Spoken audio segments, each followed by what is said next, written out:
صلی علی رسول الکریم اما بعد اعوذ باللہ من الشیطان الرجیم بسم اللہ الرحمن الرحیم ما کان محمد ابا احد من رجالکم ولکن رسول اللہ وخاتم النبیین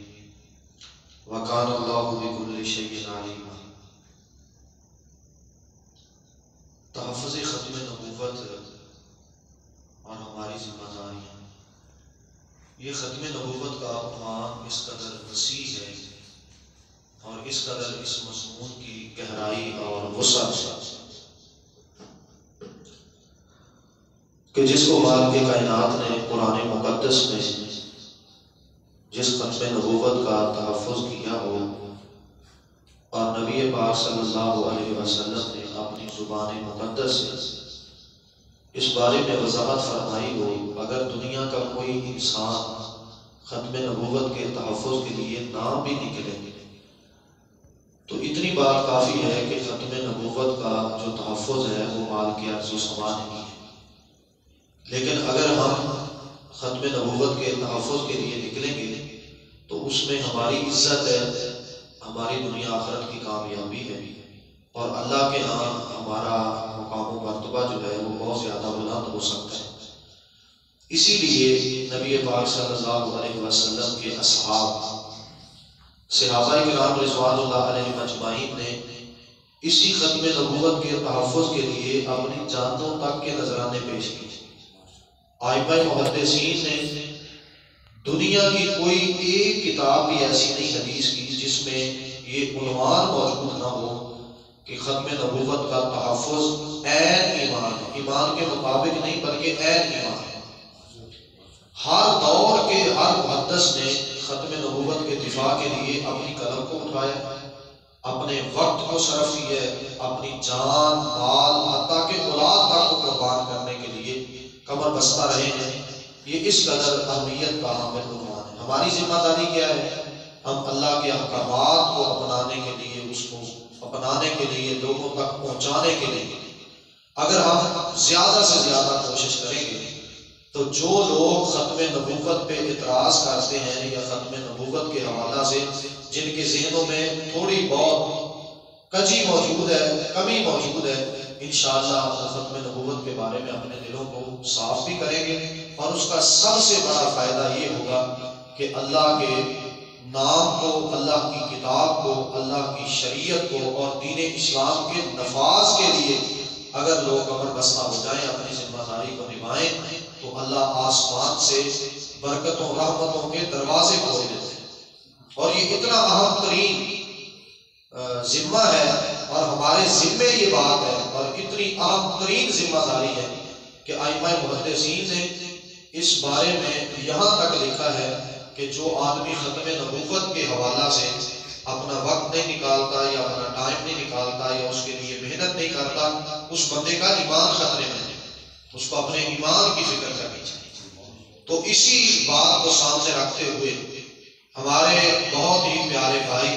خطیب پاکستان اور مداح صحابہ و اہل بیت رضوان اللہ علیہم اجمعین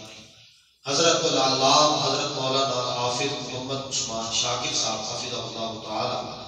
اللہ پاک ان کی جہود کو قبول فرمائے اور ان کے جتنے دوست احباب رفقا ساتھی ہیں اللہ ان کی محبتوں کو، محنتوں کو قبول و منظور فرمائے۔ انہوں نے آل تحصیل جڑا والا یہ بڑا اچھا مقابلہ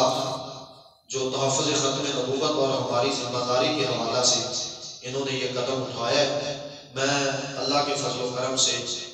اس بات کا واضح طور پہ اعلان کرنا چاہتا ہوں، یہ ہر مدرسے کا ٹاپک ہونا چاہیے، ہر مسجد کا پیغام ہونا چاہیے، ہر خطیب کا پیغام ہونا چاہیے۔ تو سارے دوست احباب، اور اس میں سب سے بڑی بات یہ ہے کہ جس آدمی نے کلمہ پڑھا ہے لا الہ الا اللہ محمد رسول اللہ، وہ اپنے گھر میں بریلوی، دیوبندی، اہل حدیث جو بھی کوئی ہے، ختم نبوت کے معاملہ میں کبھی جو حد بندی لوگوں نے قائم کی ہوئی ہے اس کی طرف نہیں دیکھنا چاہیے بلکہ اس کی طرف نگاہ کرنی چاہیے جو اللہ نے آسمان سے نازل کی۔ اس لیے میری آپ جہاں تک میری بات جائے، پیغام جائے، تو میری مؤدبانہ درخواست یہ ہے کہ اس عظیم کام میں اپنا وقت نکالیں، اپنا ٹائم صرف کریں اور اپنی جہود کو صرف کریں تاکہ دنیا آخرت میں بندے کی عزت کا باعث بن سکے۔ تو یہ ہمارے بھائیوں نے بڑا اچھا کام کیا ہے، اور تقریب تقسیم اسناد جو ہے وہ ماہ رمضان کی 27ویں رات انشاءاللہ الرحمن جامعہ روضہ الایمان کھرڑیا والا میں اسی مرکز میں انشاءاللہ ہوگی بحمد اللہ تعالی۔ جو بھائی اس میں حصہ لیں گے اول انعام 10,000 روپیہ ہے، وبا شیلڈ اور بھی جو کتب ان کو انشاءاللہ دی جائیں گی۔ میں اللہ سے امید رکھتا ہوں کہ اس میں میں بھی انشاءاللہ کچھ نہ کچھ حصہ ڈالوں گا اللہ کے فضل و کرم سے۔ اور دوسرا انعام 5,000 روپیہ ہے، اور ساتھ شیلڈ بھی ہے اور کتابیں بھی ہیں۔ یہ بڑا اچھا قدم ہمارے پیارے بھائی اور میرے بڑے بھائی ہیں اور میرے محسن ہیں، مشفق ہیں اور دین اسلام کے بہت بڑے دائی ہیں اور قرآن مبلغ ہیں بحمداللہ تعالی، اللہ پاک رحمت فرمائے۔ اور تیسرا انعام ہے 3,000 روپیہ انشاءاللہ الرحمن پوری تحصیل جڑا والا۔ انشاءاللہ میں آپ صاحب سے درخواست کروں گا، اب تو تحصیل کی بات کی ہے، انشاءاللہ کبھی صوبے کی ہوگی، کبھی پورے پاکستان کی ہوگی، اور انشاءاللہ جو ختم نبوت کے لیے طلباء یا دوست احباب تشریف لائیں گے، اگر ہم جیسے طالب علم کو ان کی جوتی صاف کرنا پڑی تو یہ بھی ہمارے لیے سعادت ہے، اس لیے کہ ختم نبوت کے جو چوکیدار ہوتے ہیں ان کی عزت ادب اور احترام یہ عین ایمان ہوتا ہے۔ اللہ ہمیں عمل کی توفیق عطا فرمائے، اور جو ہمارے بھائیوں کی محنتیں ہیں، کوششیں ہیں، کاوشیں ہیں، اللہ ذریعہ نجات بنائے۔ آخر دعوایا الحمدللہ۔